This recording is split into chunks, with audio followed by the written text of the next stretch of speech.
want and have a resonance towards truth, and maybe the best way of putting it, do unto others as you would have them do unto you. And we have a resonance for that.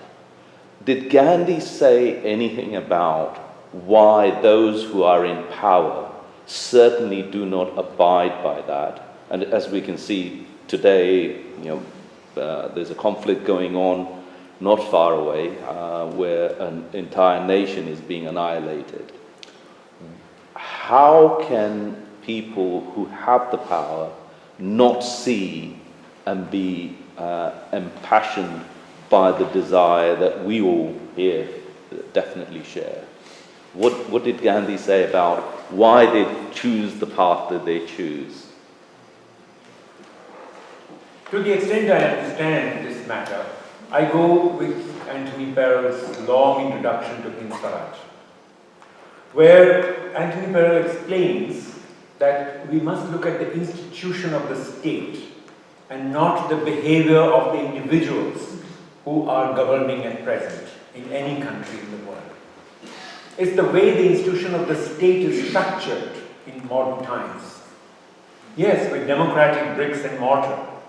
Nevertheless, the state is worth studying as to why it makes people feel so drunk with power when they get into the state structure and when they have to run it. There's something about the state that gives them that sense of impunity, call it, or a sense of being completely isolated from the reality all around them, which can be very harsh. I think that's the way we have to interpret what we are looking at in some of the countries of the world today, which are bringing us daily news of horror, basically. Yeah. That we would like to think that this particular man is very bad, but he's sustained by state's norms and the procedures of the state.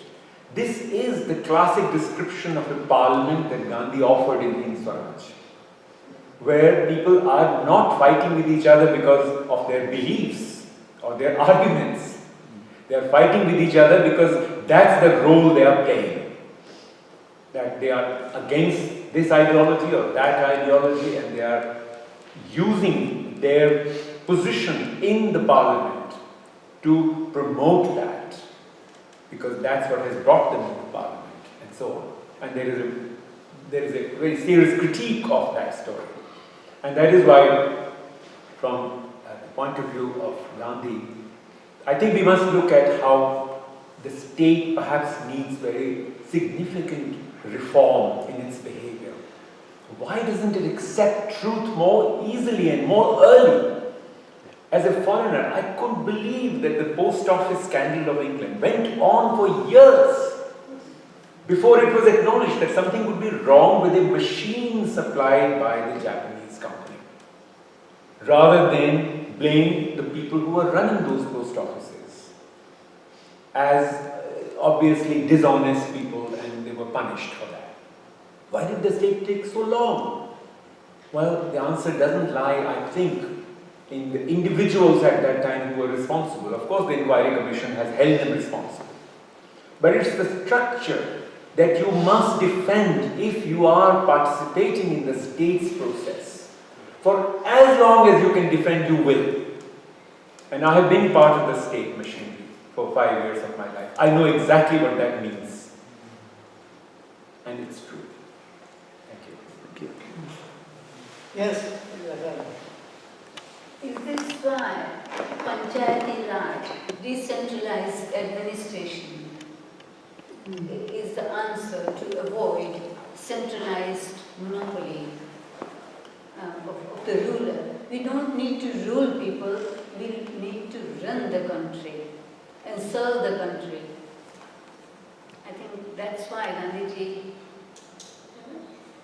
recommended Panchayati Raj, and that would have avoided the failing of the democracy. All I can say is perhaps decentralization is better and it facilitates dispersal of power. But it's no panacea.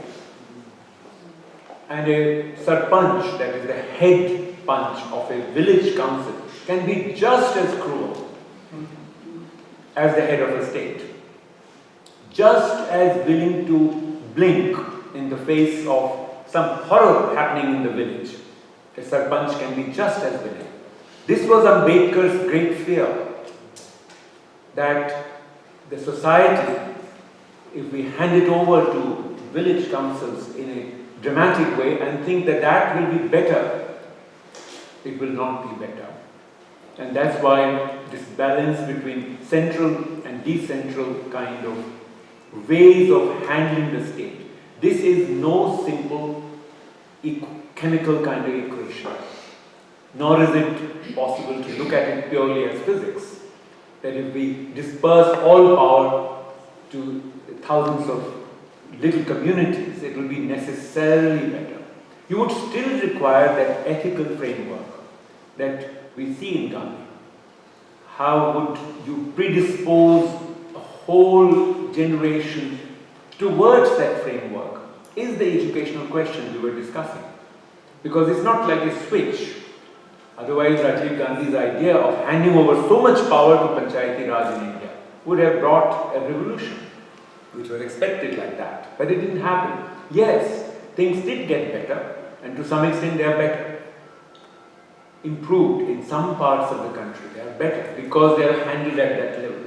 But even Panchayati Raj has not been able to resist everything that is happening to the environment, which is happening to quote-unquote development. Developmentalism is far too aggressive an ideology for any single sarpanch or even a group of panchayats to handle on their own. We have seen that repeatedly, and my former student Malvika Gupta is here, who will tell you this enormous detail about that in the context of several tribal regions of India and tribal regions in the world. That despite power being decentralized, certain things are unstoppable if they are managed in this manner. It's not really an apportioning of blames today, that we are saying, partly the blame goes to that, and this, and so on and so forth. No, it's a question of how we grasp the matter, which is bigger than any matter that we can individually grasp. Thank you. I think we might bring the meeting to a close. To allow 5 or 10 minutes for you all to circulate and get to know the speaker. Shall we do that? With consent? And there's refreshments, I think, Vicar, in the next room. Here's some food. Definitely this food. Well. Every need is satisfied.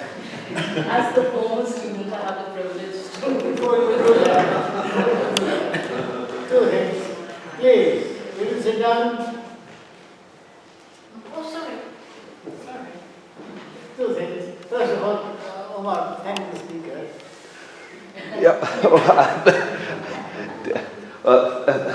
Thank you, Professor Kumar. It was an absolutely enlightening talk in ways which I don't think I had thought about the connection between fiction and truth and how the two can interrelate. It was superb. But I don't want to take too much time because we have an expert on Gandhi here in Professor Bhikkhu, and I'm sure he would sum up far better than I can. Well, thank you. I'm sure you will all agree we have wonderful lecture, given very eloquently delivered and consistently arguing a particular issue. So with those few words, I would rather let you spend more time eating what has been promised and listening to the speaker, talking to him, which is even more interesting. So rather than go on longer, I simply want to thank Professor Kumar for a splendid lecture. Do keep up your interest in Gandhi. We hope you will come again when we hold some meetings or conferences. And Gandhi is never going to leave us, especially when the current climate of violence is breaking up in every part of the world in this heinous way. And wicked way in which it is justified. That's exactly what happened in the 1930s. When Einstein and Freud and others wrote an open letter to our fellow intellectuals. Please, find a way out of this violence. And Gandhi became quite important. And of all his ideas, truth, courage, non-violence was picked up as central. Because that was supposed to be addressing the crisis of the time. So thank you all very much. And we are now going to have a charming lady garland. This is a mark of respect and gratitude.